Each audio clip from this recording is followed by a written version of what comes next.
Can I begin the conversation by putting what Mary said to all of you, because she made a very strong challenge on this question of forgiveness, Archbishop, suggesting, you'll correct me if I'm wrong, but suggesting that it can sometimes be too easy, that if you forgive too easily, it opens the way to violence in the future. What do you make of that? Let me describe what happened in our case, because I think, you do make a very important point, which I think our process tried to have dealt with. You say justice, and there were those who would have said at the end of apartheid that we should have something like the Nuremberg trials, which was a notional option. We wouldn't, in fact, have been able to go that way, that route, because the military power was still in the hands of the whites. At the end of 1994, they were still, the beginning of 94, they still ran the military. But more than that, through the process of the commission, we discovered that there were arms caches around the country, and if they had known that at the end of this negotiation, they are going to be for the high jump, we wouldn't have made it, we'd hardly have made first base. So what happened with our particular situation was that they said, we have three options. The Nuremberg option, which, as I've indicated, was really not an option for us. Then there was the option of the general amnesty. Let bygones be bygones. And that was not an option that we chose, which could have been chosen, fortunately for us, because that is an option that would be saying to victims, your suffering is not important. We chose, or the people who were negotiating chose, the option of asking victims to tell their story and be granted reparation, not compensation. Perpetrators had to come and they tell what happened and give all the facts about the crime for which they were asking amnesty. I went into this process not knowing just how powerful an agent it is telling one's story. It was an incredible thing for many of the so-called victims to be able to tell their story to the nation. Their stories were primetime television, banner headlines in the newspapers for people who, up to that point, had been regarded as non-entities. When you say justice, most of us think of justice as being retributive justice. As you say, you must clobber the criminal.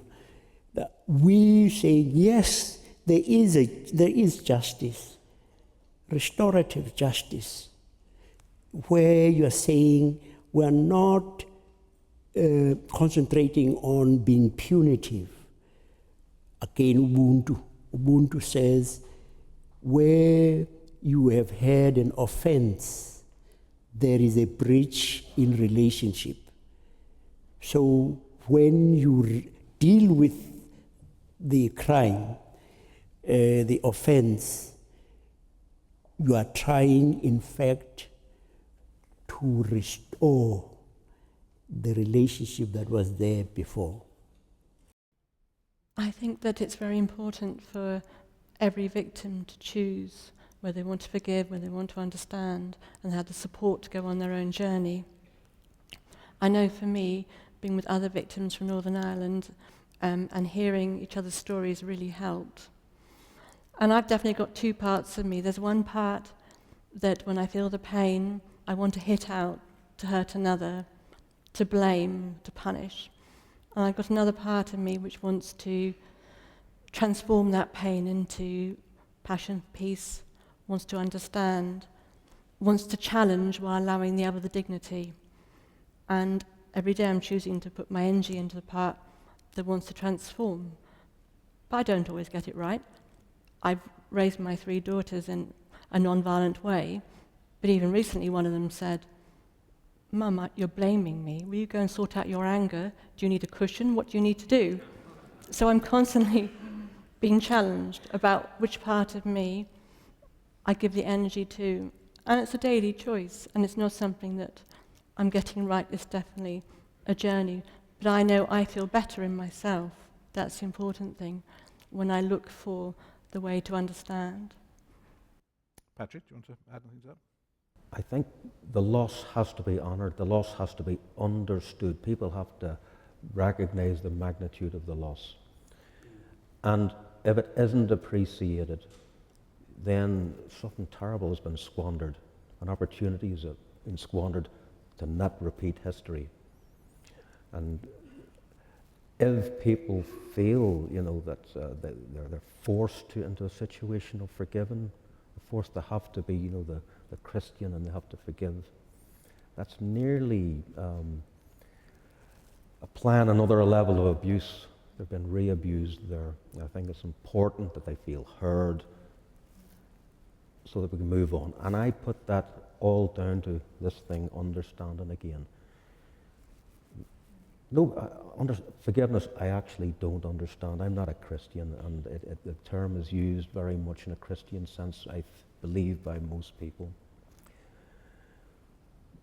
But if we could just understand, the roots, then perhaps we wouldn't repeat these atrocities. I'm going to open this to questions, but I don't know if, before I do, Mary, whether you want to respond to any of what you've just heard. Well, I haven't changed my mind on forgiveness. And the reason is, when we bring up our children, we tell them the society we live in, their norms, their boundaries they can't go over. When we as adults kill and take a life, and then find it so easy to forgive without letting the people who have done it realize that there are boundaries. I'm not a person who thinks about revenge, but I want people who have committed these atrocities to be accountable for those atrocities. Otherwise, we're going to bring up a society where young people, especially my daughter, asks me questions that are very difficult. She's a survivor of the genocide. I adopted her. And she says to me, how can you take my rights away from watching TV when the people who killed our family are all forgiven? What crime have I done? And this is a 16-year-old. So I think we have to really face reality. I can't forgive, but I want the people who commit these atrocities to be held responsible. When I say lack of justice, it's not just political justice.